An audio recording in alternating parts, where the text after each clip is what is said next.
Bismillahirrahmanirrahim. Assalamualaikum warahmatullahi wabarakatuh.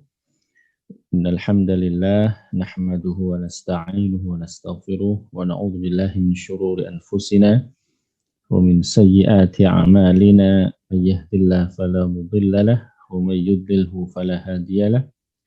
Allahumma fashalli wa sallim wa barik ala sayyidina Muhammadin wa ala alihi wa ashabihi ajma'in, amma ba'd. Ya ibadallah, usikum wa iyaya bitaqwallah, faqad fazal muttaqun, wattaqun ya ulil albab, la'allakum turhamun. Alhamdulillah, segala puja dan puji hanya bagi Allah. Salawat dan salam semoga syurah limpahkan kepada junjungan alam Nabi kita Nabi Muhammad sallallahu alaihi wasallam.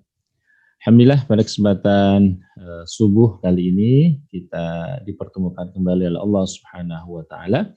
Nah, insya Allah pada kesempatan kali ini kita akan lanjutkan ya kajian kita. Tentu kita mudah-mudahan masih ingat ya bagi yang mengikuti 2 pekan yang lalu ya kita bahas satu topik, yakni Rasulullah Shallallahu Alaihi Wasallam sebagai kepala negara ya. Jadi bukan ketua RT, RW, lurah gitu ya. Tetapi sikap dan perilaku beliau, kebijakan-kebijakannya, apa yang dilakukan Rasulullah Shallallahu Alaihi Wasallam, ya, apa yang dilakukan oleh Rasulullah Shallallahu Alaihi Wasallam itu, ya memang menunjukkan beliau sebagai seorang kepala negara, gitu ya, mulai dari mengangkat gubernur, mengangkat qadhi atau hakim, ya, sampai kemudian menyurati kepala negara di luar Madinah, ya, sampai di luar Jazirah Arab. Nah, itu menunjukkan level beliau memang level seorang kepala negara gitu ya, bukan sekedar levelnya orang biasa gitu.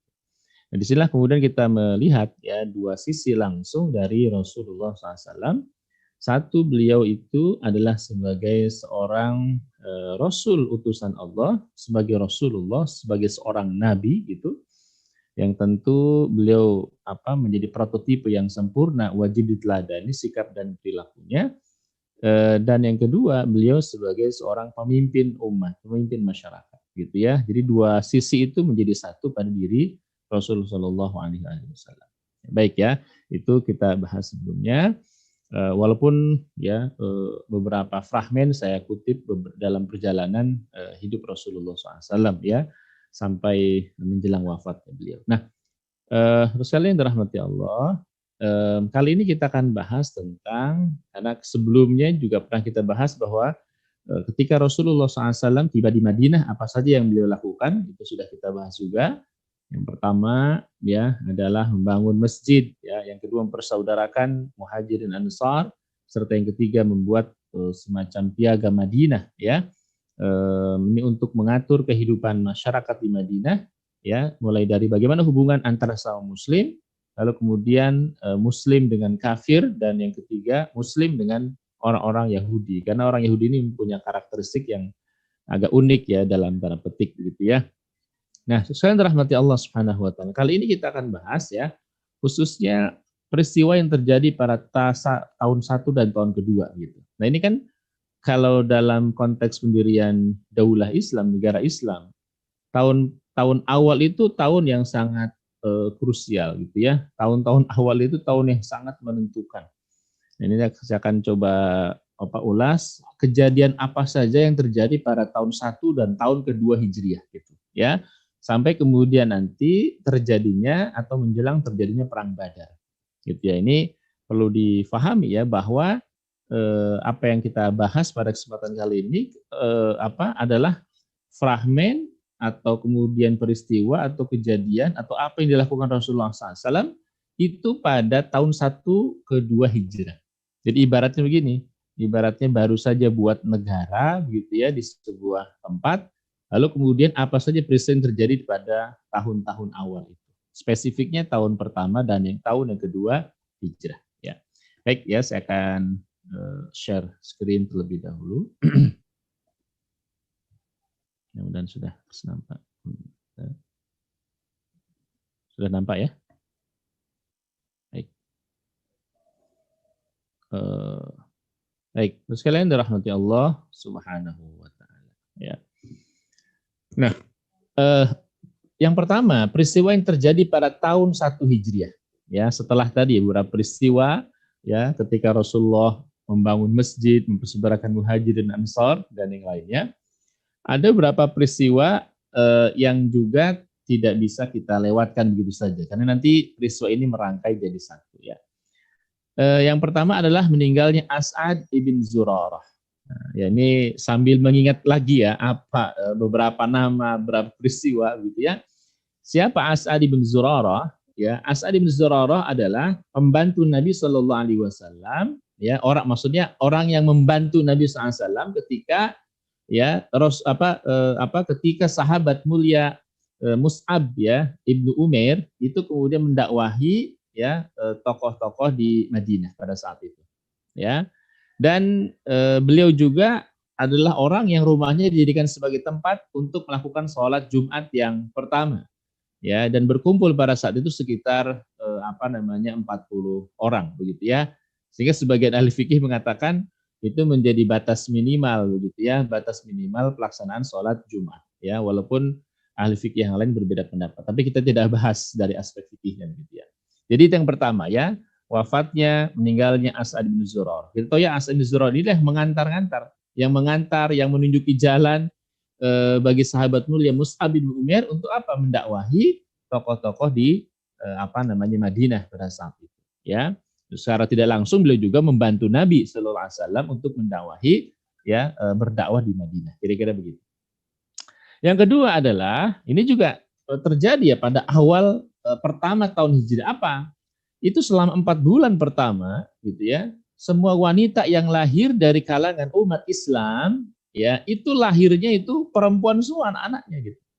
Jadi yang lahir satu perempuan, kemudian yang lahir lagi, kemudian yang kedua perempuan, dan seterusnya gitu ya. Sampai-sampai begini, orang-orang Yahudi ya, orang-orang itu mengatakan kami telah menyihir muslimin katanya, sehingga tidak ada lagi keturunan dari umat Islam yang laki-laki ya.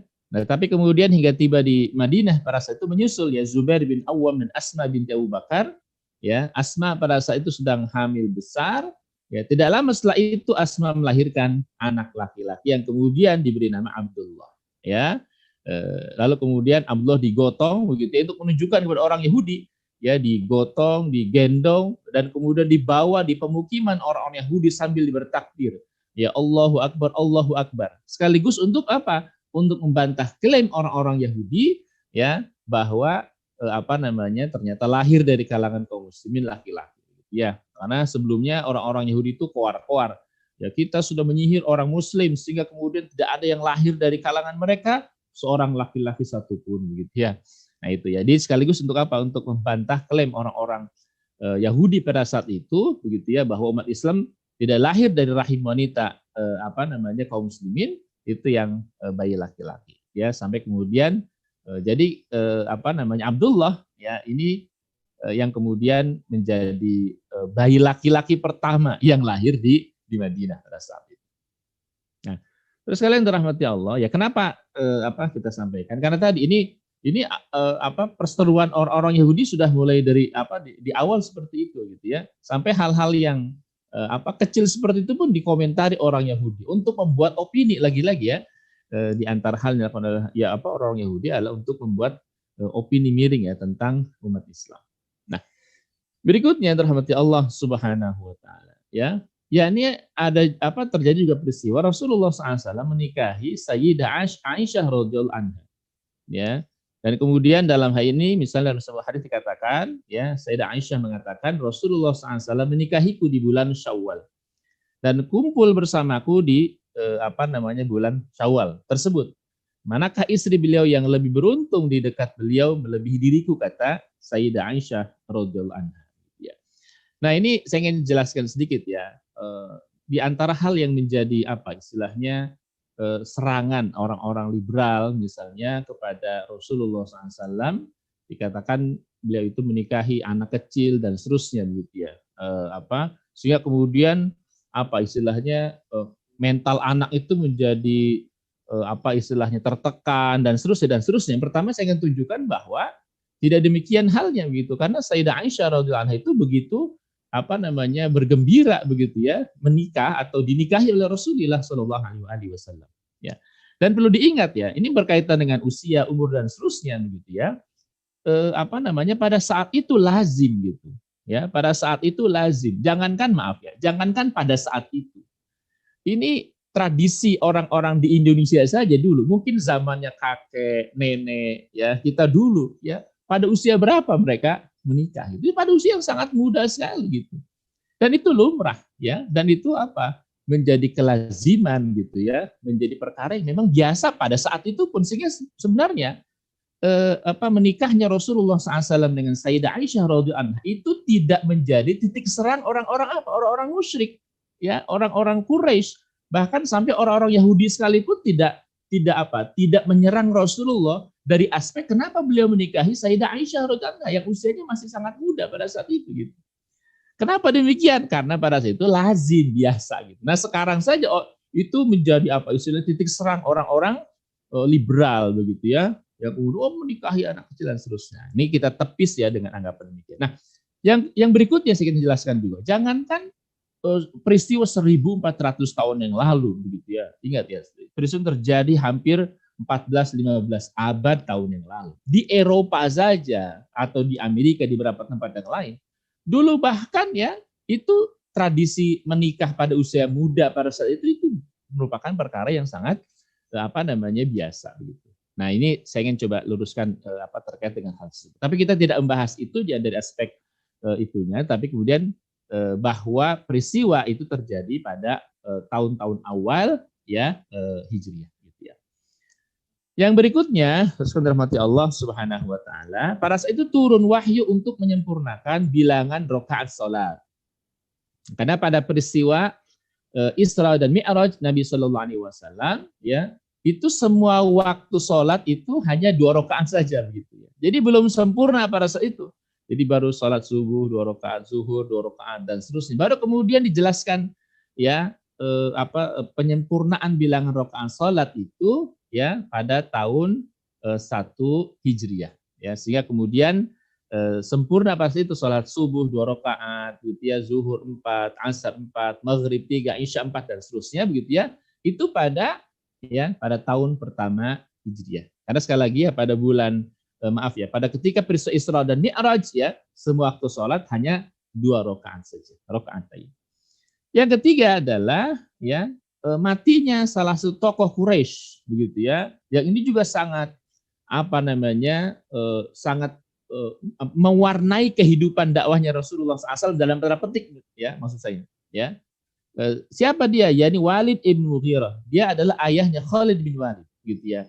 Nah, apa peran dari Walid bin Mughirah ya untuk menghadang dakwahnya Rasulullah SAW? Sebelum pernah kita bahas di antaranya Walid bin Mughirah inilah yang kemudian berkumpul tokoh-tokoh Quraisy di rumahnya untuk membahas ya, untuk menentukan sebutan apa yang paling tepat untuk Rasulullah Shallallahu Alaihi Wasallam. Ya, disebut orang gila kah, disebut tukang sihir kah, disebut dukun kah, ya, disebut penyair kah? Nah, di mana itu di rumahnya Walid bin Mughirah. Ya, karena itu kemudian Walid bin Mughirah ini adalah tokoh yang tidak sempat langsung mengalami peperangan bersama dengan maksudnya menghadapi umat Islam. Karena apa? Karena pada tahun 1 Hijriah dia keburu mati gitu ya, dan beliau dia adalah ayah dari sahabat Nabi SAW Khalid bin Walid ya. Nah, baik ya saudaraku yang dirahmati Allah Subhanahu wa taala. Nah, pada tahun 1 Hijriah juga ya ada salah satu hal yang kemudian ya juga menjadi perhatian kaum muslimin, disyariatkannya azan pada saat itu. Nah, ini juga ada peristiwa unik ya terkait dengan bagaimana kisah disyariatkannya azan gitu. Satu saat sahabat Nabi ya yang bernama Abdullah bin Zaid bin Sa'labah itu mimpi bertemu dengan seseorang yang membawa lonceng. Ya, dia menyatakan sendiri kepada Rasulullah SAW. Abdullah bertanya, "Wahai Tuhan, maukah engkau menjual lonceng tersebut?" Begitu ya. Kenapa begitu? Karena begini. Karena di Madinah pada saat itu belum ada panggilan khusus umat Islam untuk azan, itu belum ada gitu. Jadi panggilan khusus umat Islam buat azan itu belum ada. Sampai kemudian pada satu saat Abdullah bin Zaid bin Sa'labah itu mimpi bertemu dengan seorang yang bawa lonceng gitu. Lalu Abdullah ini bertanya, wahai Tuhan, maukah engkau menjual lonceng tersebut?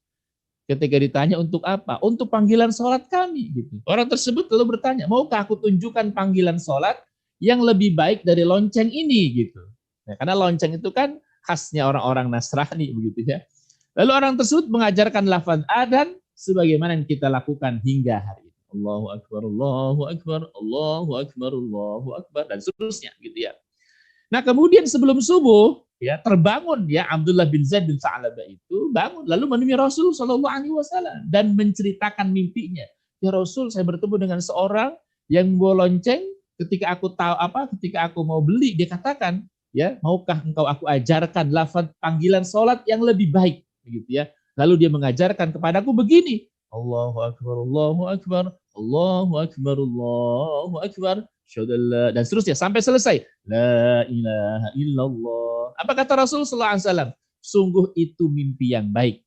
Ya, kata Nabi SAW, ajarkan kepada Bilal karena Bilal lebih indah suaranya darimu. Ya, Rasul jujur mengatakan demikian. Ajarkan kepada Bilal karena Rasul tahu Bilal itu suaranya ya sahabat yang paling baik suaranya pada saat itu. Maka subuh hari itu azan dikumandangkan oleh Bilal. Setelah Abdullah mengajarkan lafaz azan kepada Bilal, lalu kemudian pada saat itu hari pertama Bilal mengumandangkan azan. Ini luar biasa ya. Dan mendengar lafaz azan yang dikumandangkan oleh Bilal bin Rabah. Lalu kemudian Umar juga menemui Rasul dan mengatakan, ya Rasulullah, demi Allah saya mendengar lafaz ini dalam mimpi saya dan saya hendak sampaikan ini kepadamu.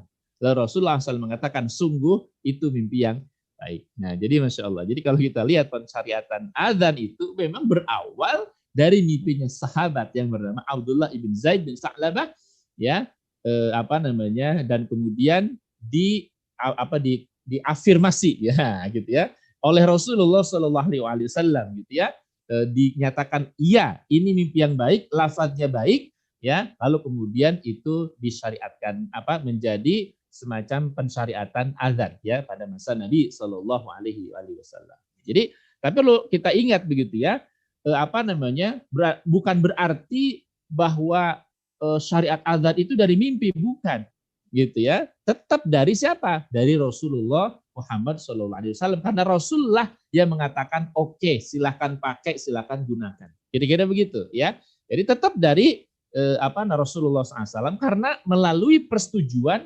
Rasulullah Muhammad Sallallahu Alaihi Wasallam. Baik ya. Berikutnya dirahmati Allah Subhanahu Wa Taala. Nah, ini juga ada peristiwa yang cukup menarik ya kalau menurut saya itu. Nanti berikutnya maksudnya adalah ketika orang-orang Quraisy mulai mengancam orang-orang Muhajirin, ya, yang sudah pindah ke Madinah. Ya, nanti juga ada peristiwa ketika ada salah seorang sahabat Nabi gitu yang kemudian berangkat ke Mekah. Lalu kemudian dia mengunjungi temannya di Mekah, lalu kemudian terjadi peristiwa nanti yang saya akan jelaskan berikutnya. Nah, tidak lama setelah hijrah, orang-orang Quraisy itu mengirimkan utusan kepada umat Islam di Madinah untuk menyampaikan pesan atau semacam surat. Ya, jadi ini untuk mengancam gitu ya. Jangan kemudian kalian bangga, ya, kata mereka ya, karena kalian bisa meninggalkan kami pergi ke Yathrib, Madinah. Kami akan mendatangi kalian katanya. Lalu merenggut dan membenamkan tanaman kalian di halaman rumah kalian. Jadi itu semacam ancaman gitu ya, ancaman ya kepada umat Islam yang sudah hijrah, ya. Untuk apa? Untuk memberikan teror gitu ya, ketakutan kepada umat Islam. Nah, semenjak ancaman itu kemudian para sahabat ya secara bergantian menjaga Rasulullah SAW. Sampai kemudian turun ayat wallahu ya'simuka minan nas. Sungguh Allah memelihara kamu dari gangguan manusia. Jadi ketika munculnya ancaman tersebut tuh para sahabat bergantian menjaga Nabi. Karena apa? Karena takut, khawatir ya satu saat secara tiba-tiba Madinah diserang, ya Rasulullah SAW terancam ya jiwanya gitu. Sampai kemudian turun ayat apa? Wallahu ya'simuka minan nas. Sungguh Allah memelihara kamu ya Muhammad dari gangguan manusia. Nah, pada awal-awal tahun Hijrah juga ya, pada tahun 1 Hijrah juga itu sudah ada sinyal izin untuk berperang. Nah, gitu ya. Kenapa? Karena sebelumnya ketika dakwah Rasulullah SAW memang tidak diperkenankan untuk apa? Untuk melawan secara fisik gitu. Ya, kenapa demikian? Karena Rasulullah SAW pada saat itu ya belum memiliki institusi negara. Gitu. Nah sekaligus ya ini menjadi hukum ya bagi kita umat Islam bahwa fase-fase dakwah sebelum tegaknya daulah Islam, ya sebelum tegaknya khilafah Islam, ya murni dakwah gitu. Murni apa? Dakwah. Dakwah itu apa? Menyampaikan, ya, menyampaikan apa namanya kepada umat Islam ini tentang tentang Islam atau kepada orang kafir agar mereka masuk Islam. Itu dakwah gitu. Jadi dakwah itu tidak diperkenankan untuk melakukan aktivitas-aktivitas yang sifatnya fisik, apalagi perang, apalagi teror dan seterusnya. Ya, nah izin berperang di dalam Islam itu, ya pada masa Rasulullah Shallallahu Alaihi Wasallam itu persis setelah Rasul menjadi seorang kepala negara. Gitu. Nah, dalam kondisi rawan karena ancaman terhadap umat Islam di Madinah, ya terutama setelah adanya ancaman ya surat dari orang Quraisy tadi, Allah menurunkan ayat yang membolehkan umat Islam berperang.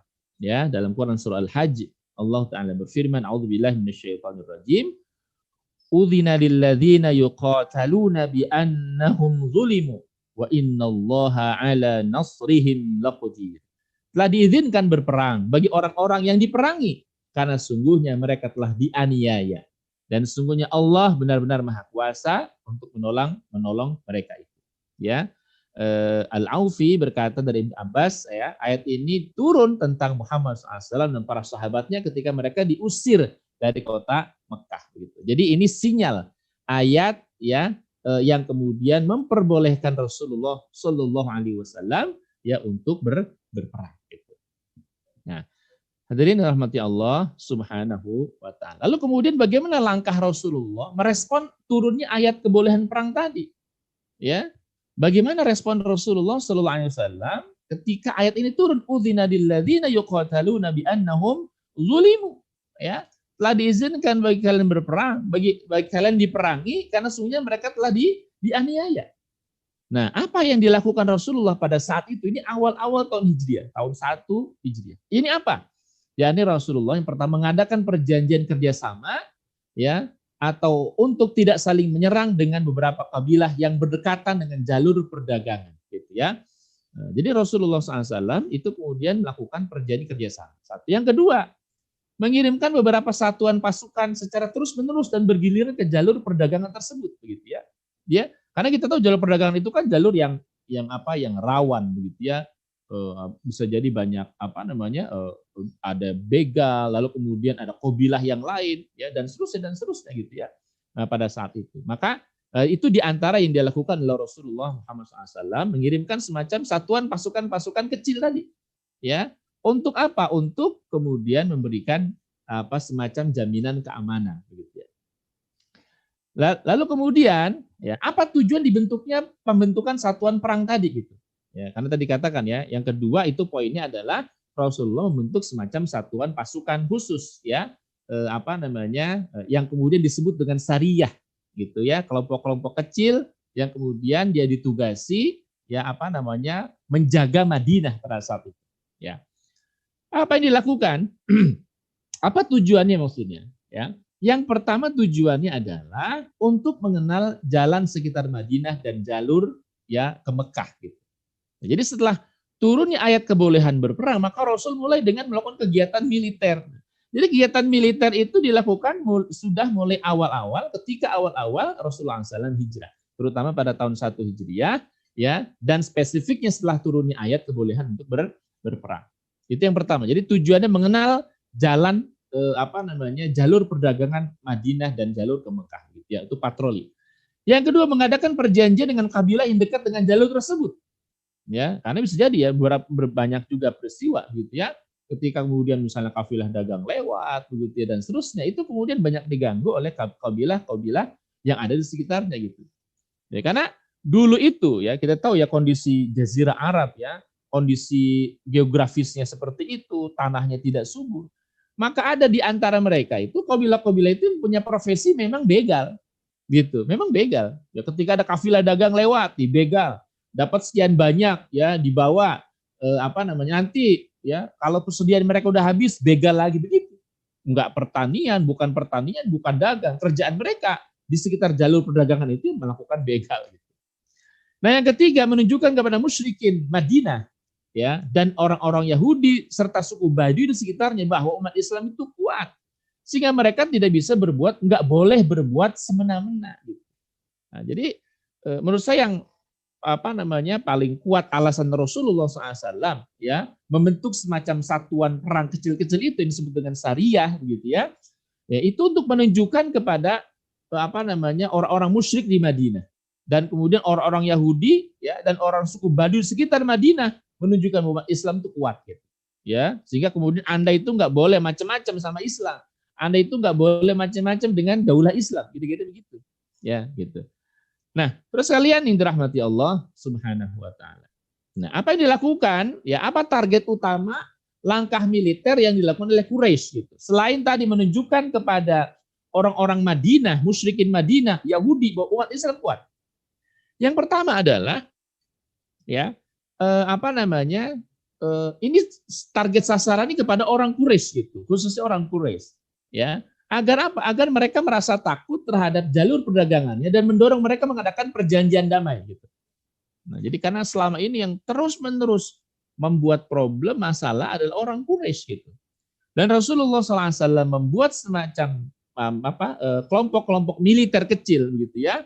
Itu untuk menunjukkan kepada orang-orang Quraisy begitu ya, bahwa apa? Bahwa umat Islam juga kokoh, kuat dan mendorong mereka untuk melakukan perjanjian damai dengan Rasulullah SAW.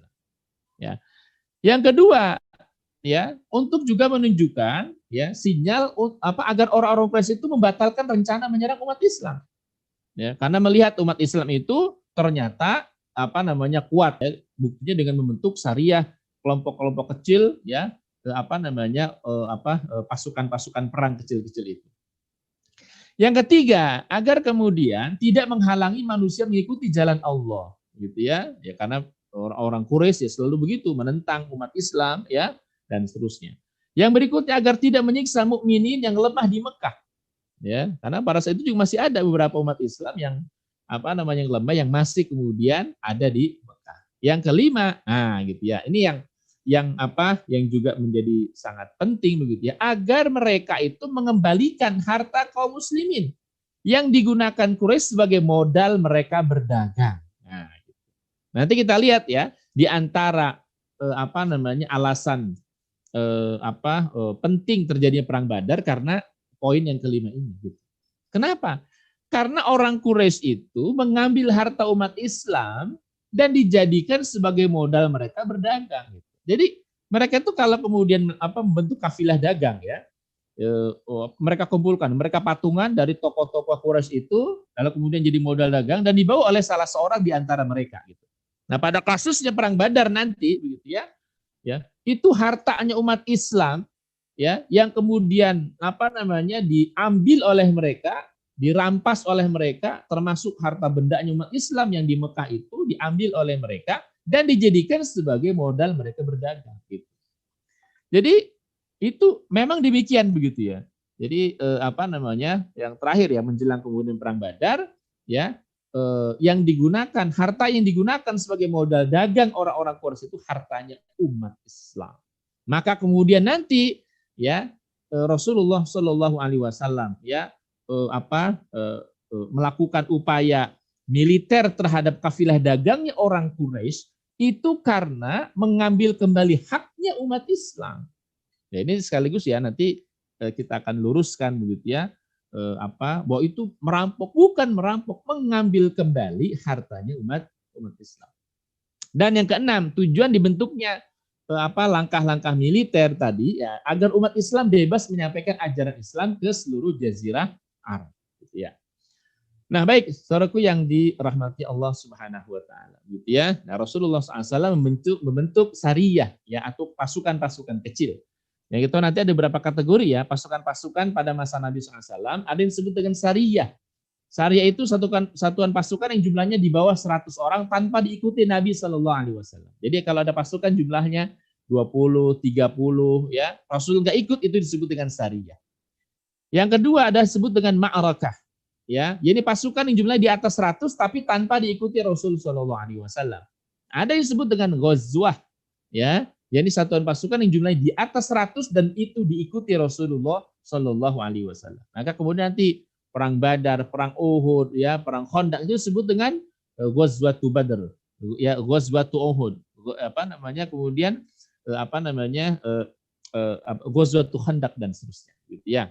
Ya, jadi kenapa? Karena jumlahnya di atas 100 orang dan Rasul ikut serta di dalamnya. Baik ya. Terus kalian yang dirahmati Allah Subhanahu wa taala. Beberapa saya sekilas saja menyampaikan ya. Beberapa satuan pasukan sebelum terjadinya perang Badar. Jadi sebelum terjadinya perang Badar ya, kita akan bahas berikutnya di pada tahun kedua Hijriah gitu ya. Itu Rasulullah SAW membentuk satuan pasukan ya. Yang pertama adalah satuan pasukan ke Siful Bahar pada tanggal 1 Ramadan 1 Hijriah dipimpin oleh Hamzah bin Abdul Muttalib. Berapa jumlahnya? Sekitar 30 orang muhajirin. Sasarannya siapa? Kafilah dagang Quraisy yang kembali dari Syam. Ya, yang jumlah mereka itu 300 orang. Ya, termasuk diantaranya ada Abu Jahal bin Hisham. Ya. Dan kenapa seluruh pasukan dari kaum muhajirin? Ya, ini tergantung dari motifnya, karena harta yang dirampas ya oleh orang Quraisy begitu. Ya, itu hartanya umat Islam gitu. Maka kemudian satuan pasukan kecil yang jumlahnya 30 orang itu diambil semuanya dari orang-orang muhajirin. Karena target mereka adalah mengambil kembali harta mereka yang diambil oleh orang-orang kafir Quraisy gitu ya. Nah, terus yang dirahmati Allah, tetapi ini tidak sampai terjadi karena ketika pasukan sudah mulai berhadapan, lalu muncul orang yang bernama Majdi bin Amr al-Juhani. Ini itu penguasa yang ada di tempat ketika mereka bertemu tadi, gitu ya, penguasa suku Dumrah namanya, ya, Majdi bin Amr al-Juhani itu dia lebih condong kepada orang Quraisy, begitu ya, sehingga kemudian Majdi itu meminta Hamzah bin Abdul Muttalib untuk kembali ke Madinah, ya, sehingga kemudian ini peperangan tidak jadi dilakukan, gitu ya, artinya tidak sampai terjadi bentroknya pasukan. Berikutnya yang kedua, masih pada tahun 1 Hijriah ya, dikirim pasukan menuju Rabir. Ya, pasukan dipimpin oleh Ubaidah bin Al-Haris bin Abdul Muttalib bersama 60 muhajirin. Ya, mereka sudah berpapasan pada saat itu dengan Abu Sufyan yang membawa sekitar 200 orang di lembah Rabir. Ya, Abu Sufyan menyiapkan 100 orang pemanah yang menghalau pasukan yang dipimpin oleh Ubaidah. Sampai akhirnya kafilah tersebut berhasil untuk lolos gitu ya. Kenapa? Karena jumlah mereka juga pertama besar, yang kedua kemudian umat Islam pada saat itu belum memiliki persiapan yang cukup ya. Sampai kemudian apa? Sampai kemudian kafilah dagang dipimpin oleh Abu Sufyan tadi berhasil lolos gitu. Yang ketiga adalah satuan pasukan Al-Kharrar ya, dekat Juhfah pada saat itu masih tahun 1 Hijriah.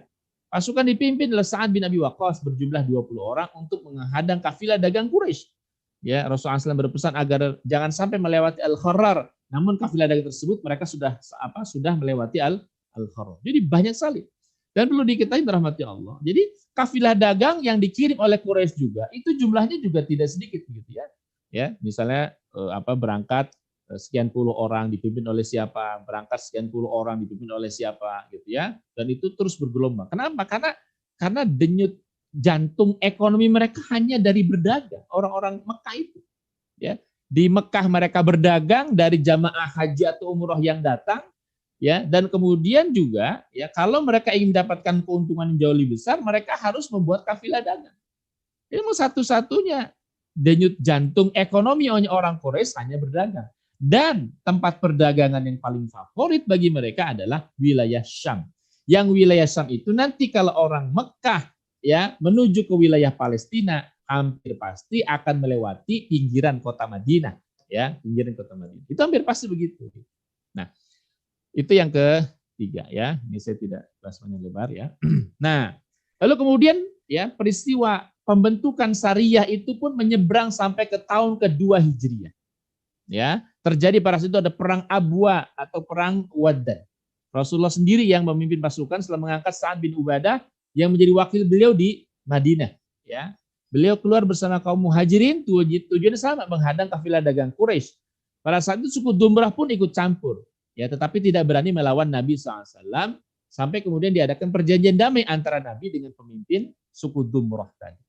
Ya, yang berikutnya perang Buab. Ya, ini terjadi pada Rabiul Awal 2 Hijriah. Rasul pergi bersama 200 sahabat untuk menghadang kafilah dagang Quraisy yang dipimpin Umayyah bin Khalaf bersama 100 orang Quraisy. Mereka membawa 2.500 ekor unta yang membawa barang dagangan. Kafilah ini pun lolos, ya.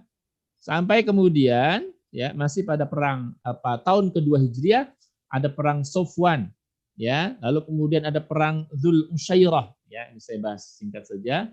Sampai kemudian ada pengiriman pasukan ya ke Nakhlah yang dipimpin oleh Abdullah ibn Jahsh, ya. Nah, dalam surat tersebut ya Rasul menulis kepada Abdullah bin Jahsh, menulis surat kepada Abdullah bin Jahsh bahwa Rasul melarang mereka untuk membuka surat yang dikirim Rasulullah SAW kecuali setelah mereka perjalanan 2 hari 2 malam, gitu ya.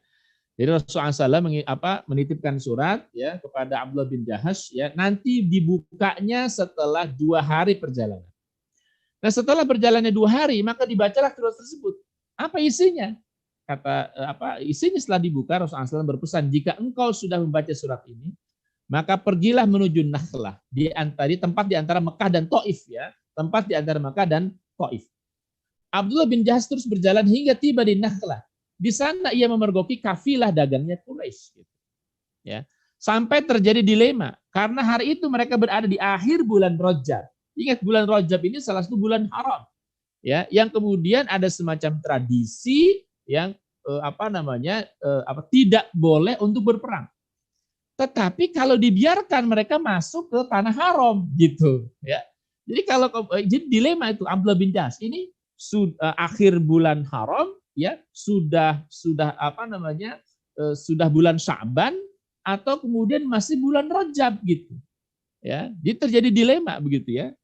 Kalau dibiarkan lolos itu kafilah dagang Quraisy mereka akan masuk tanah haram gitu ya, dilemanya seperti itu. Sampai kemudian Abdullah bin Jahsh mengambil keputusan untuk menyerang ya karena mungkin dia sudah yakin ini sudah masuk bulan Sya'ban gitu ya. Dugaan Abdullah bin Jahsh sudah masuk bulan Sya'ban ya dan mereka belum masuk tanah haram ya hingga ada seorang yang tewas dari Quraisy ya 2 orang tertawan dan terdapat harta rampasan perang juga ya. Rasulullah SAW menyatakan tidak sepakat dengan apa yang mereka lakukan walaupun maafkan karena ketidaktahuan mereka ya karena ketidaktahuan tadi ini bulan haram atau bukan kira-kira begitu ya. Lalu kemudian turun surah Al-Baqarah 217 dan 218 ya. Bismillahirrahmanirrahim. A'udzubillahi minasyaitonirrajim. Yas'alunaka 'anil syahril haram ya. Qitalun fihi qul qitalun fihi kabir wa saddun an sabilillah wa kufrun bihi wal masjidil haram wa ikhraju ahlihi minhu akbaru 'indallah wal fitnatu akbaru minal qatl dan seterusnya. Ya. Al-ayah. Mereka bertanya kepadamu tentang berperang di bulan haram. Katakanlah berperang di bulan haram itulah dosa besar. Tetapi menghalangi manusia dari jalan Allah ya kafir kepada Allah, menghalangi orang masuk Masjidil Haram dan mengusir penduduknya dari sekitarnya, lebih besar lagi dosanya di sisi Allah Subhanahu wa taala. Dan fitnah lebih besar daripada membunuh. Karena pada saat itu mereka membuat semacam fitnah gitu ya. Orang-orang Quraisy membuat semacam fitnahnya. Muhammad membolehkan berperang di bulan haram. Muhammad membolehkan berperang di bulan haram. Maka turun ayat ini wal fitnatu ya asyaddu minal qatl atau fitnah itu lebih besar daripada pembunuhan. Dan mereka tidak hentinya memerangi kamu sampai mereka dapat mengembalikan kamu dari agamamu, yakni kepada kekafiran, gitu ya. Seandainya mereka sanggup, ya, barang siapa yang murtad di antara kalian dari agamanya, lalu dia mati dalam kekafiran, maka mereka itulah yang sia-sia amalan dunia dan di akhirat. Dan mereka itulah penghuni neraka, mereka kekal di dalam. Itu kira-kira di antara asbab nuzul ayat ini. Jadi yang terkait dengan apa terjadinya insiden ya di yang dipimpin oleh Abdullah bin Jahsh ketika kemudian menghadang kafilah dagangnya Quraisy tadi, yang kemudian diduga sudah masuk bulan Sya'ban, begitu ya. Lalu kemudian orang-orang kafir Quraisy itu membuat semacam fitnah, gitu ya, bahwa Nabi Muhammad membolehkan berperang di bulan haram, gitu ya. Nah, begini kira-kira gambarannya begitu ya, syariah kecil yang dibuat oleh Rasulullah Muhammad Shallallahu Alaihi Wasallam. Ya, ini ingat sekali lagi ya, tujuan dibentuknya syariah adalah yang pertama ya, untuk menunjukkan bahwa umat Islam itu kuat, umat Islam itu kokoh begitu ya. Sehingga kemudian tidak boleh orang baik kabilah-kabilah sekitar Madinah, orang-orang Yahudi, orang-orang Quraisy yang kemudian mengecilkan Islam, mengecilkan kekuatan umat Islam sehingga mereka dengan semena-mena bisa mengintimidasi kaum muslimin. Tidak boleh gitu. Satu itu. Yang kedua, memberikan sinyal kepada ya orang-orang Quraisy juga begitu ya, untuk kemudian untuk menyerahkan harta yang kemudian diambil oleh mereka. Karena itu harta kaum muslimin. Ya, dan kafilah-kafilah dagang ya yang datang dari Quraisy begitu ya, itu kemudian diantaranya adalah harta yang diambil dari umat Islam gitu ya. Dan untuk menunjukkan juga pada orang Quraisy begitu ya, agar kemudian diadakannya perjanjian damai dengan umat Islam. Baik ya, saudaraku yang dirahmati Allah Subhanahu wa taala. Pada tahun kedua Hijriah juga ya ada peristiwa ya yang juga penting, yakni pengalihan kiblat ke Ka'bah. Ya, pengalihan kiblat ke Ka'bah. Karena pada saat itu umat Islam itu salatnya kiblatnya masih ke Baitul Maqdis. Ya, masih ke Masjidil Aqsa. Sebelumnya Rasulullah ketika salat di Masjidil Haram itu selalu mengambil posisi yang bisa menghadap Ka'bah dan Baitul Maqdis sekaligus. Dan Rasulullah SAW memang lebih menyukai menghadap Ka'bah salatnya. Kita tahu ya kalau di di Mekah begitu, di Ka'bah ya, khususnya di dalam Masjidil Haram itu mau ngambil sholat pada posisi manapun itu bisa gitu. Yang jelas di depannya harus ada Ka'bah gitu. Misalnya ya di sana kan ada rukun Iraki, rukun Syami, rukun Yamani gitu ya. Nah Rasulullah SAW itu mengambil posisi ya di tempat yang yang di depannya ada Ka'bah, lalu kemudian sejurus ya itu dengan Baitul Maqdis gitu. Ya, pada saat itu begitu. Jadi sekaligus Rasul menghadap Ka'bah dan juga menghadap Baitul Maqdis sekaligus. Nah, ditambah lagi orang Yahudi selalu mengatakan umat Islam itu mencontoh Yahudi katanya. Karena kiblatnya ke Baitul Maqdis gitu.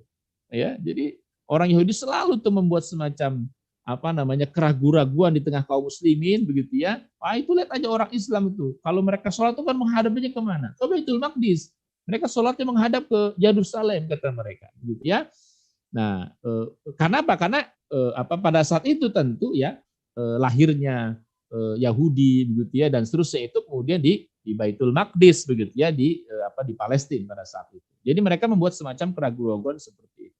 Nah, dan Rasulullah SAW senantiasa berdoa kepada Allah agar mengalihkan kiblatnya ke Ka'bah, bukan ke Baitul Maqdis gitu. Sampai kemudian turun surah Al-Baqarah ayat 144 ya. Allah Subhanahu wa taala berfirman, a'udzubillahi minasyaitonir rajim ya. Bismillahirrahmanirrahim. Qad nara taqallubu wajhika fis sama'i falanwalliyannaka qiblatan tardaha fawalli wajhaka syatral masjidil haram. Ya, fawalli wajhaka syatral masjidil haram. Ya Al-ayah, sungguh kami sering melihat mukamu menengadah ke langit, maksudnya berdoa. Maka sungguh kami akan memalingkan kamu ke kiblat yang kamu sukai. Itu Rasul memang lebih suka kiblat itu Ka'bah gitu ya. Palingkanlah mukamu, wajahmu ke arah Masjidil Haram, dan di mana saja kamu berada, palingkanlah mukamu ke arahnya. Dan sungguh orang-orang Yahudi dan Nasrani yang diberi Alkitab, Taurat dan Injil memang mengetahui bahwa berpaling ke Masjidil Haram itulah benar dari Tuhannya, dan Allah sekali-kali tidak lengah dari apa yang mereka kerjakan. Ya, wa innal ladzina utul kitaba la ya'lamuna annahu al-haqqu mir rabbihim wa mallahu bighafilin amma ya'malun. Gitu ya. Nah, sampai kemudian turunnya ayat yang kemudian yang memerintahkan Rasulullah sallallahu alaihi wasallam menjadikan Ka'bah sebagai kiblatnya, menjadikan Masjidil Haram sebagai kiblatnya. Ya. Dan ya, peristiwa itu kemudian terjadi di antaranya ketika Rasulullah Muhammad SAW ya berada di sebuah tempat ya. Maka kalau kemudian kita ke Madinah ada masjid namanya disebut Masjid Qiblatain ya, itu kemudian yang kemudian menjadi pertanda ya kiblatnya umat Islam berubah dari Masjidil Aqsa ke Masjidil Haram. Turunnya wahyu pengalihan arah kiblat terjadi ketika Rasul mengunjungi ibunya Bashir ya, mengunjungi ibunya Bashir bin Al-Barra bin Ma'rur. Ya, beliau makan siang bersama para sahabat hingga masuk waktu zuhur. Lalu beliau mengimami sholat para sahabat di Masjid As-Suko tersebut. Nah, ketika sholat zuhur 2 rakaat kedua, beliau menghadap ke Syam, ke wilayah utara. Lalu beliau diperintahkan untuk menghadap ke Ka'bah. Dalam kondisi tersebut, ya, beliau ruku, ya, di rukunya ke rakaat yang kedua, lalu kemudian beliau berputar arah menuju Ka'bah. Dan saf di belakangnya pun berputar, ya. Kemudian sholat diselesaikan, ya, hingga kemudian tuntas selesai, ya, sholat zuhur. Pada saat itu berarti 2 posisi gitu ya. Posisi pertama 2 rakaat pertama menghadap ke Baitul Maqdis, ya. 2 rakaat yang terakhir itu menghadap ke Ka'bah.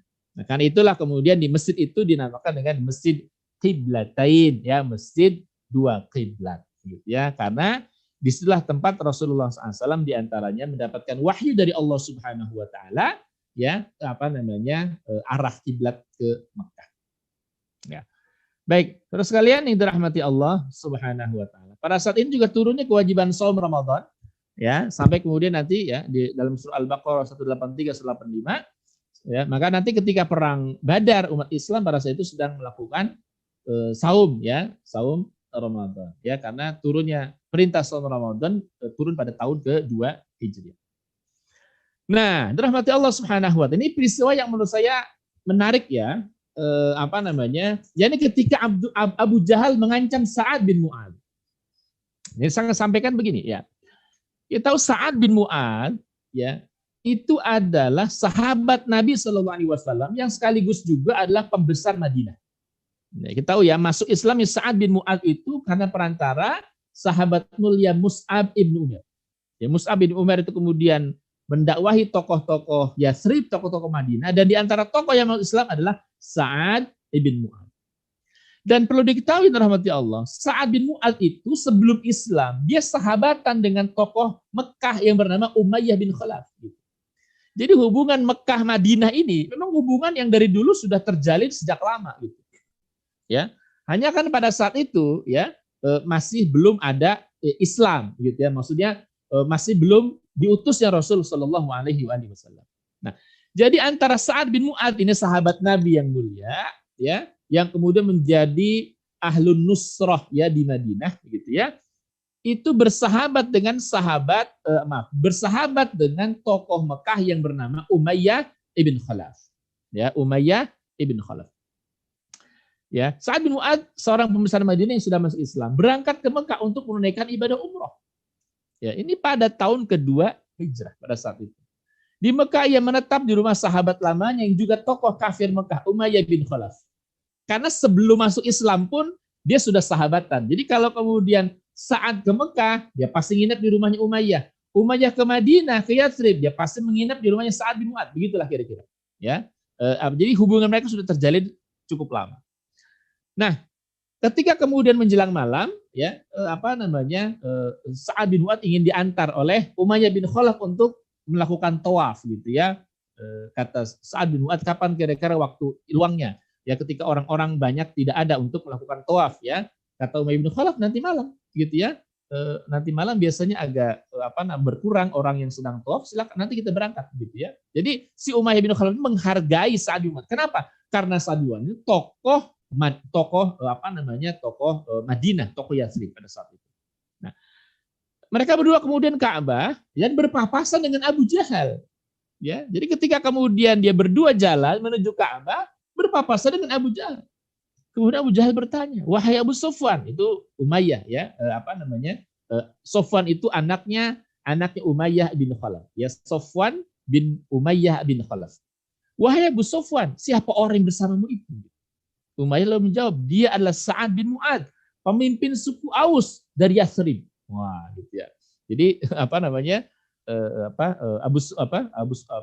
Umayyah bin Khalaf mengatakan demikian ketika Abu Jahal, Abu Sufyan, ya Abu Sufyan itu siapa dia? Dia ini pemimpin suku Aus, ya, orang Yathrib, Madinah, gitu. Nah, Abu Jahal tahu, gitu ya, pembahasan suku Aus dari Yathrib itu ya pasti sudah masuk Islam. Kemudian Abu Jahal mengancam, demi Allah, katanya, seandainya engkau tidak bersama Abu Sufyan, ya, seandainya engkau tidak bersama Abu Sufyan, ya, atau Umayyah bin Khalaf, tentu engkau tidak akan bisa kembali kepada keluargamu dalam keadaan selamat. Nah, ini kata siapa? Kata Abu Jahal. Itu Abu Jahal mengancam, kalau ente nggak sama Umayyah bin Khalaf, kamu pulang pasti tidak selamat. Gitu. Maksudnya mati gitu. Kemudian nih Sa'ad bin Mu'ad ini kan tokoh juga. Dia nggak bisa begitu aja diancam gitu ya oleh Abu Jahal. Dengan suara tinggi dia mengatakan, demi Allah katanya, jika engkau menghalangiku saat ini, pasti kamu tidak akan pasti kami akan menghadangmu dengan cara yang lebih keras dalam perjalananmu melewati penduduk Madinah. Karena sekali lagi ya, kalau orang Mekah itu mau ke wilayah Syam, ke Palestina, dia harus melewati Madinah, pinggiran kota Madinah itu pasti. Maka Sa'ad bin Mu'adz mengancam lagi dengan lebih keras. Kalau kamu melakukan itu menghalangiku katanya, ya kami akan melakukan langkah menghadangmu dengan cara yang lebih keras ketika kamu melewati penduduk Madinah. Jangan sentuh aku katanya. Ya, kalau kamu sentuh aku pasti akan lawan. Kalau aku terbunuh, maka sukuku akan menyerang Mekah dan menghabisi kalian orang-orang Quraisy. Maka Abu Jahal mengatakan, demi Allah kau nggak akan bisa. Kata Sa'ad, demi Allah bisa. Gitu. Jadi terjadi percekcokan lah kira-kira begitu antara Abu Jahal dengan Sa'ad bin Mu'adz gitu ya. Sa'ad bin Mu'adz sahabat Nabi SAW sudah masuk Islam. Ya, temannya Umayyah bin Khalaf, orang kafir Quraisy gitu ya. Karena persahabatan mereka kemudian bertemu gitu ya. Lalu kemudian Abu Jahal tokoh Quraisy gitu. Nah, jadi terjadi cekcok antara Abu Jahal dengan Umayyah bin Khalaf. Nah, Umayyah bin Khalaf ini karena berada pada posisi tengah ya, Sa'ad bin Mu'adz temannya, Abu Jahal juga temannya gitu ya. Karena keduanya itu sahabat gitu. Walaupun hatinya sudah lebih condong kepada Abu Jahal karena kekafirannya kan sama-sama kafir. Lalu Umayyah bilang kepada Sa'ad bin Mu'adz ya, sahabat dari Madinah, sahabat Nabi SAW ya, jangan kau angkat suaramu di depan Abu Jahal katanya. Lalu Sa'ad menimpali, mulai hari ini tidak ada lagi hubungan antara kita katanya. Ya, dan perlu kamu ketahui bahwa Rasulullah menginformasikan kepada kami bahwa kami akan membunuhmu nanti. Nah, ini kalimat membuat Umayyah bin Khalaf tuh nggak bisa tidur itu kalimat ini nih. Kalimat yang menyatakan ya mulai hari ini kata Sa'ad bin Mu'adz ya tidak ada lagi hubungan di antara kita antara Sa'ad bin Mu'adz dengan Umayyah bin Khalaf. Nggak ada hubungan lagi di antara kita. Dan perlu kamu tahu katanya bahwa Rasulullah pernah bersabda bahwa kami pasti akan membunuhmu nanti. Umayyah terkejut gitu ya. Kemudian bertanya, apa Muhammad menjelaskan di mana aku akan dibunuh? Lalu Sa'ad bin Mu'adz, aku tidak tahu. Tetapi yang pasti kami akan membunuhmu katanya. Nah, ini rahmati Allah. Ini pertanyaan itu adalah, kenapa Umayyah bin Khalaf itu sampai takut begitu rupa? Karena dia tahu yang ngomong Nabi Muhammad SAW. Nabi Muhammad itu nggak pernah dusta gitu. Track record Rasulullah SAW itu nggak pernah dusta. Maka kalau ada yang mengatakan misalnya Rasul pasti akan membunuhmu. Nah ini pasti ini kejadian nih, pasti kejadian gitu. Itu yang membuat Umayyah bin Khalaf takutnya luar biasa. Ya, apakah Muhammad pernah bilang di mana aku dibunuh? Nggak tahu kata Sa'ad. Yang jelas pasti kami akan membunuhmu. Ya, lalu Umayyah pergi nanti yang menarik adalah memang betul gitu ya. Umayyah nanti dibunuh pada perang Badar. Ya, Umayyah lalu pergi. Ya, tinggal kemudian siapa? Ya, Sa'ad bin Mu'adz dan Abu Jahal gitu. Ya, ini Sa'ad bin Mu'adz ini sahabat Umayyah bin Khalaf tadi ya, Muslim, Abu Jahal kafir. Karena tinggal berdua nyali Abu Jahal ciut begitu ya. Yang tadi awalnya dia berani nyolot seperti itu karena ada Umayyah bin Khalaf. Sehingga akhirnya tidak jadi pertengkaran ya. Sa'ad pun kemudian pulang ke Madinah gitu. Nah, jadi itu peristiwa yang yang unik begitu ya. Nah, sampai nanti gitu ya. Saya nanti akan kisahkan juga nanti ya pas ketika pembahasan perang Badar. Ini Umayyah bin Khalaf itu awalnya mogok, dia nggak mau berangkat pada perang Badar karena dia tahu pasti Muhammad akan bunuh dia. Tapi nanti kita lihat Abu Jahal membuat semacam skenario sampai betul-betul Umayyah bin Khalaf ikut pada perang Badar dan dia mati pada perang Badar tadi. Dan rahmati Allah Subhanahu wa taala, ya. Di jalan pulang ke rumah itu Umayyah bin Khalaf mengatakan, ya, jadi dia mengatakan sepanjang perjalanan, demi Allah Muhammad enggak pernah dusta, demi Allah Muhammad enggak pernah dusta. Sampai di rumah kepada istrinya, itu Umayyah bin Khalaf mengatakan apa? Tahukah apa yang diberitakan Sa'ad kepadaku malam ini? Ya, apa kata istrinya? Kata Sa'ad, Muhammad akan membunuhku. Lalu istrinya Umayyah itu menimpali, demi Allah Muhammad enggak pernah dusta. Jadi semakin takutlah gitu ya hatinya Umayyah bin Khalaf. Kan istrinya pun menimpali, demi Allah Muhammad enggak pernah dusta katanya. Kalau Muhammad mengatakan dia akan membunuhmu. Itu pasti kejadian katanya. Ya. Lalu Umayyah mengatakan, demi Allah, saya akan pastikan saya tidak akan pernah keluar kota Mekah. Ya, nah kejadian ini terjadi sekitar 3 bulan sebelum terjadinya perang Badar. Ya. Jadi kata Umayyah bin Khalaf, demi Allah saya akan pastikan saya tidak akan pernah keluar kota Mekah katanya. Ya, nah, tapi apa yang terjadi nanti? Akhirnya terjadi ternyata Umayyah bin Khalaf keluar juga kota Mekah karena provokasinya dari Abu Jahal. Gitu ya. Nah, terus yang dirahmati Allah Subhanahu wa taala. Nah, berikutnya ya, telah sampai kepada Nabi Shallallahu alaihi wasallam bahwa ada kafilah dagang Quraisy yang sangat besar pulang dari Syam. Kalau sebelumnya itu kafilah dagang kecil-kecil gitu ya. Nah, kafilah dagang ini itu jumlahnya dia membawa sekitar 2.500 ekor unta. Tetapi hanya dikawal oleh 40 orang gitu. Kenapa unta 2.500 orang? 2.500 ekor itu hanya dikawal 40 orang. Karena Quraisy itu yakin. Tadi kan beberapa kafilah dagang itu dengan mudah lolos gitu ya. Dari Syam lolos ke Mekah, Syam lolos ke Mekah walaupun dihadang. Dan mereka tahu yang menghadang itu paling 60 orang gitu ya, sekian orang. Enggak banyak itu pada saat itu gitu ya. Maka orang-orang Quraisy yakin ya, cukup dikawal 40 orang. 40 orang itu yang bawa pedang, bawa pakaian perang dan seterusnya. Yang mengawal sekitar 2.500 ekor unta gitu. Ya, jadi mereka optimis, ya pasti lolos lagi kata mereka begitu. Adapun kafilah dagang Quraisy tersebut merupakan kafilah dagang yang berasal dari harta umat Islam yang dirampas tokoh Quraisy. Kafilah dagang tersebut dipimpin oleh siapa? Abu Sufyan. Jadi kafilah dagang tersebut dipimpin oleh Abu Sufyan dan hartanya itu memang diambil dari harta umat Islam.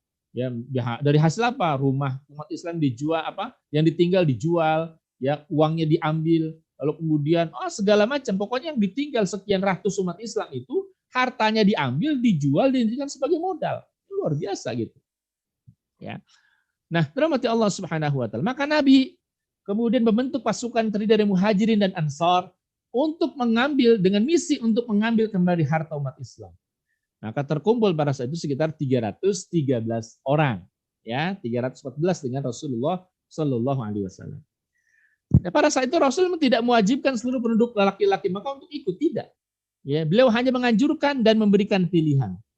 Ya, asumsinya ketika itu Rasul mendapat informasi, mereka cuma dikawal 40 orang. Ya, pasukan pengawal kafilah dagang tadi gitu. Sehingga persiapan pun sangat sederhana. Ya, jadi umat Islam pada saat itu tidak pakai baju besi, masing-masing hanya beberapa anak panah saja, hanya satu sebilah pedang gitu. Jadi mereka itu asumsinya itu tidak perang gitu loh. Jadi ketika Rasulullah Shallallahu alaihi wasallam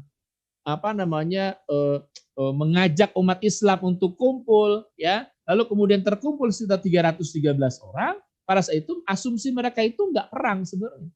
Kenapa? Karena cuman menghadapi sekitar berapa? 40 orang. Ini mudah gitu pastinya begitu ya, kira-kira begitu. Nanti apa yang terjadi begitu ya, nanti kita akan lihat begitu ya. Sehingga pada saat itu umat Islam yang 313 orang itu memang berangkat seadanya gitu. Ya, tidak menggunakan pakaian perang lengkap, baju besi, anak panah juga hanya bawa beberapa saja, pedang juga hanya bawa satu dan seterusnya gitu ya. Jadi memang betul-betul asumsi mereka tidak mungkin terjadi peperangan. Karena apa? Hanya menghadang pasukan dagang yang dikawal cuma oleh 40 orang saja gitu. Jadi begitu. Nah, rahmati Allah ya. Nah, berikutnya juga ada ini, maaf ya, ini zigzag ya, karena ini saya ceritakan tahun 1 tahun kedua Hijriah. Ada juga nanti yang menguatkan gitu ya. Sehingga kemudian membuat orang-orang Mekah itu kemudian menjadi heboh gitu. Ya, ini sinyal-sinyal terjadinya perang Badar gitu. Apa itu? Mimpinya Atiqah binti Abdul Muthalib. Ya. 3 hari sebelum perang Badar, Atiqah, ya, ini sebelum Atiqah itu masuk Islam, dia bermimpi yang membuatnya ketakutan. Ya, ini ada seorang yang datang dari kejauhan, naik di bukit yang tinggi di Mekah dan berteriak hingga terdengar seluruh penduduk Mekah.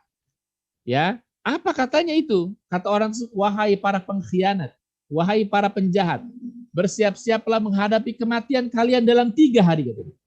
Orang tersebut terus berteriak sampai dia memasuki berbagai tempat di Mekah. Lalu dia mengambil batu, kemudian batu tersebut diangkat dan dilemparkan ke seluruh kota Mekah. sampai serpihan batu tersebut menimpa semua rumah-rumah di Mekah gitu. Ini apa? Mimpinya Atiqah ya binti Abdul Muthalib. Ya ini apa namanya bibinya Rasul sallallahu alaihi wasallam waktu beliau belum masuk Islam. Jadi bermimpi dia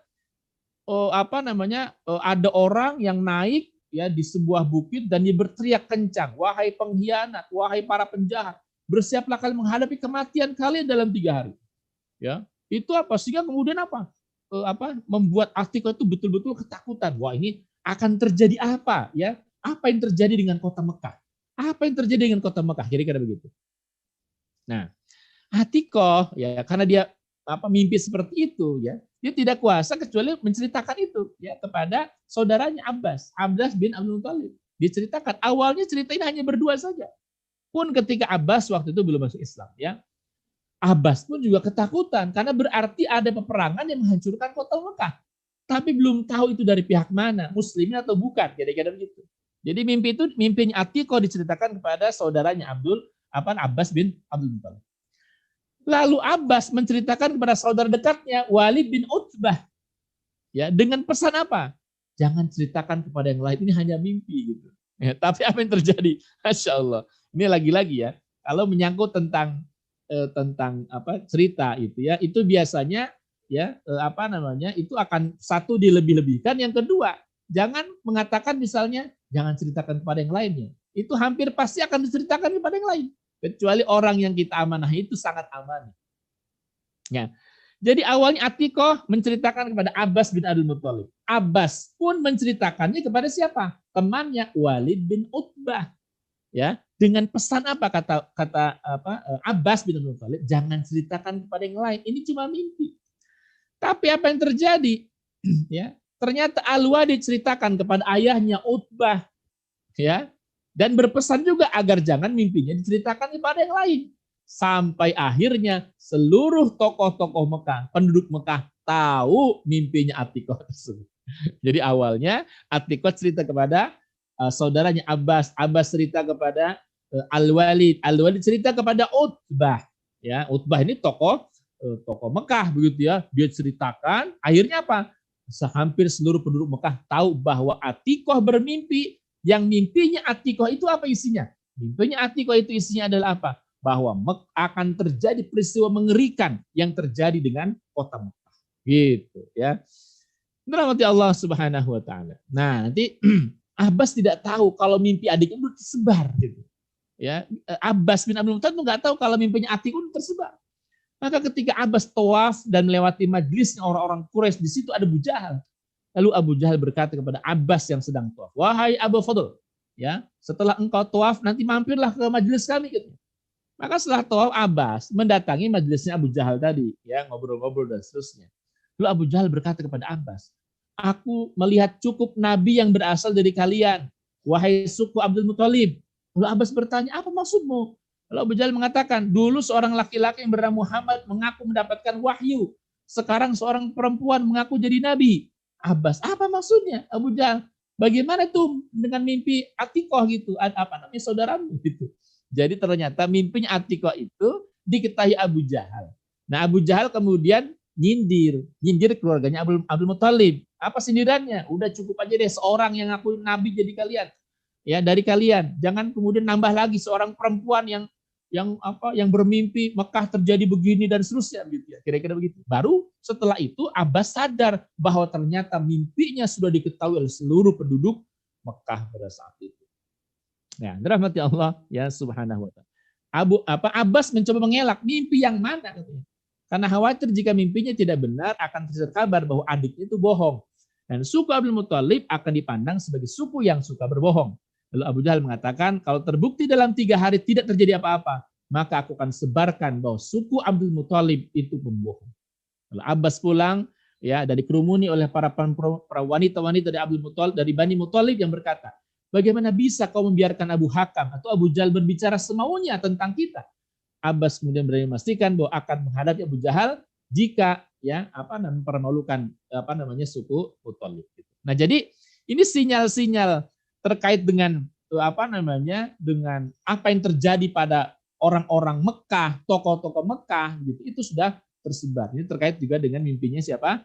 Aqiqah. Dan memang betul nanti kejadian ya bahwa ya perang Badar itu memang betul-betul membuat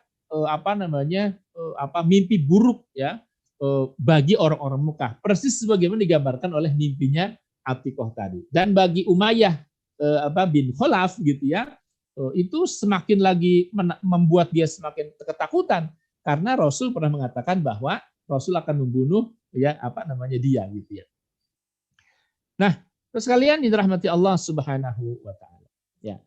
Lalu kemudian ya, tadi sudah dapat informasi ya, informasi tentang kedatangan, tentang akan lewatnya kafilah dagang dari Syam, dari Palestina dan melewati pinggiran kota Madinah. Abu Sufyan memimpin kafilah dari Syam melewati pinggiran kota Mekah. Pinggiran kota Madinah. Mendekati Madinah, Abu Sufyan mencari informasi untuk mengetahui apakah umat Islam akan menyerang atau tidak. Ya. Sementara itu Rasulullah SAW juga mengirim mata-mata yang bernama Busbus bin Amr dan Adi bin Abi Darda untuk mengetahui kafilah dagangnya Abu Sufyan. Nah, jadi mereka saling-saling memata-matai. Abu Sufyan nih ya ingin cari tahu apakah umat Islam akan menghadang mereka atau tidak. Sementara Rasul pun mencari informasi ya kira-kira bagaimana dengan kafilah dagang yang dipimpin oleh Abu Sufyan. Ketika dua mata-mata Rasul tiba di dekat sumur di sekitar Badar, mereka melihat ada dua orang perempuan berdialog. Salah seorang berkata, belilah barang milikku ini katanya.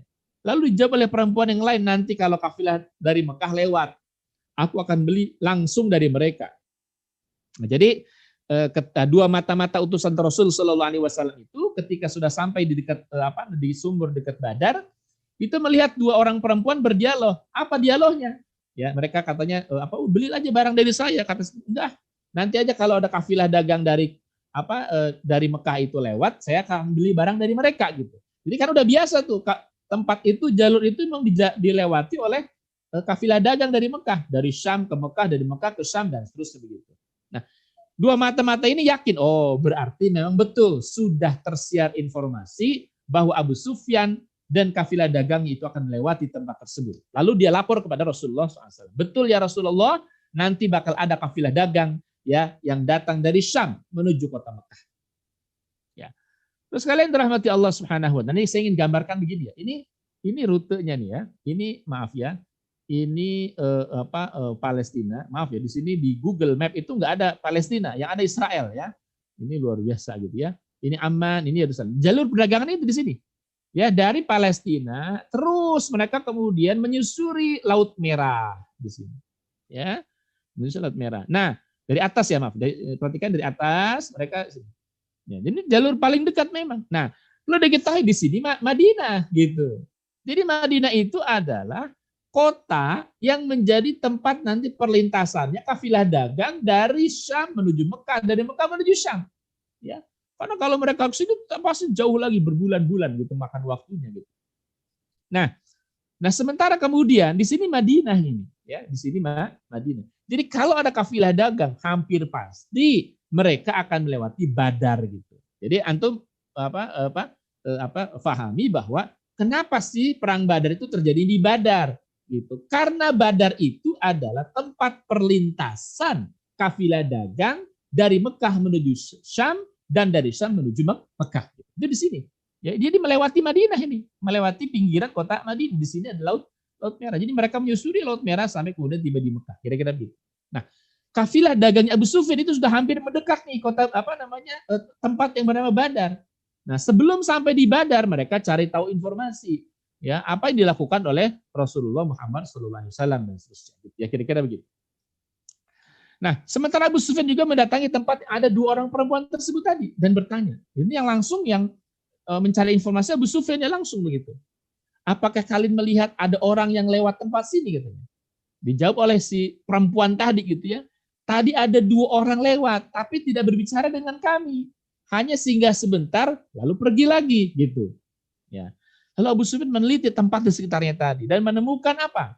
Ya, kotoran unta yang masih baru gitu. Karena terlihat tadi si wanita tadi tidak membawa unta gitu ya. Tapi kemudian Abu Sufyan melihat ada kotoran unta yang masih baru gitu.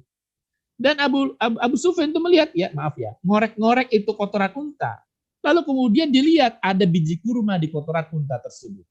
Gitu. Nah ini juga ya aktivitas intelijen orang-orang dulu juga luar biasa. Sampai dari kotoran unta tadi itu diketahui bahwa ada orang yang baru lewat berasal dari Madinah. Wah, luar biasa gitu. Kenapa Abu Sufyan itu yakin bahwa orang itu dari Madinah? Dari kotoran untanya ya, itu diketahui terdapat biji kurma. Oh, kenapa demikian Ustadz? Begini, dalam pemahaman orang-orang Quraisy gitu ya, hanya orang Madinah yang untanya dikasih makannya kurma gitu. Ya, hanya orang Madinah. Karena buat orang Mekah itu kurma makanan istimewa, tapi buat orang Madinah kurma itu ya makanan unta. Sangat banyak sekali gitu. Udah biasa gitu ya, sudah banyak sekali sampai apa? Makanan kurma aja makanan unta aja kurma gitu. Saya kemudian dikorek-korek oleh Abu Sufyan. Wah, ini pasti orang Madinah nih. Kenapa demikian orang Madinah? Ini kotoran untanya ada biji kurma. Ya. Maka Abu Sufyan yakin bahwa ya orang Madinah, yakni Rasulullah SAW pasti sudah berencana untuk menghadang mereka. Ya, gitu kira-kira. Jadi Abu Sufyan yakin bahwa Rasulullah akan menghadang mereka. Rasulullah yakin Abu Sufyan akan lewat tempat tersebut. Nah, rahmati Allah Subhanahu wa taala, ya. Nah, berikutnya ya. Lalu kemudian Abu Sufyan berpikir, ya, kalau begitu kita ini hanya 40 orang nih yang mengawal. Kalau nanti Rasulullah atau Muhammad kata mereka itu menghadang, nggak akan cukup katanya. Maka Abu Sufyan membuat rekayasa pada saat itu, ya, rekayasa opini yang dirancang Abu Sufyan melalui orang yang bernama Damdam bin Amr. Maka segera Abu Sufyan menulis surat ya, dan mengutus kepada orang-orang kepada tokoh-tokoh Mekah, khususnya kepada pemilik hartanya tadi, ya, yang itu harta dirampas dari kaum muslimin ya, dan menyampaikan bahwa orang Madinah akan menyerang kafilah dagang mereka. Abu Sufyan meminta agar segera dikirim pasukan. Gitu. Nah, siapa ini disuruh oleh Abu Sufyan? Orang yang bernama Damdam bin Amr. Ya, ini orang yang spesialisnya menyebarkan isu opini. Ya, Abu Sufyan berkata bahwa surat ini dan hebohkan Mekah. Ya, pesannya begitu. Bawa surat ini dan hebohkan Mekah. Jadi Damdam itu tahu misinya Abu Sufyan, bagaimana caranya orang Mekah dengan waktu yang sangat singkat, ya, tidak perlu persiapan yang panjang, mereka kirim pasukan dari Mekah ke Badar tadi.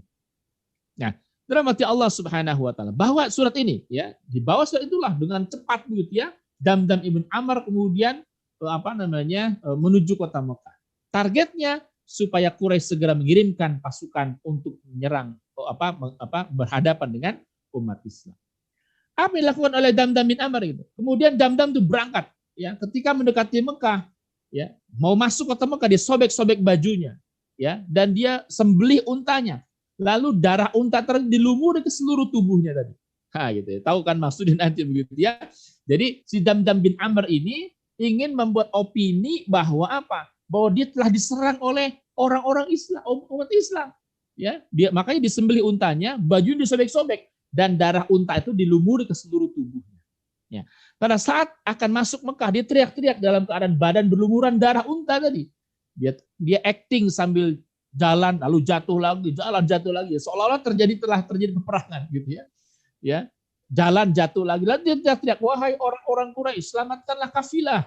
Ya, wahai orang-orang Quraisy, selamatlah kafilah, gitu ya.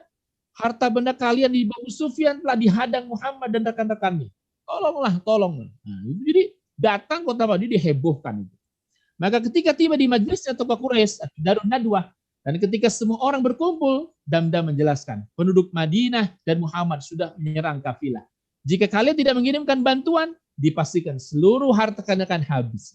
Seolah-olah betul-betul telah terjadi penghadangan. Seolah-olah padahal memang belum terjadi apa-apa. Rahmati Allah Subhanahu wa taala. Kira-kira itu ya.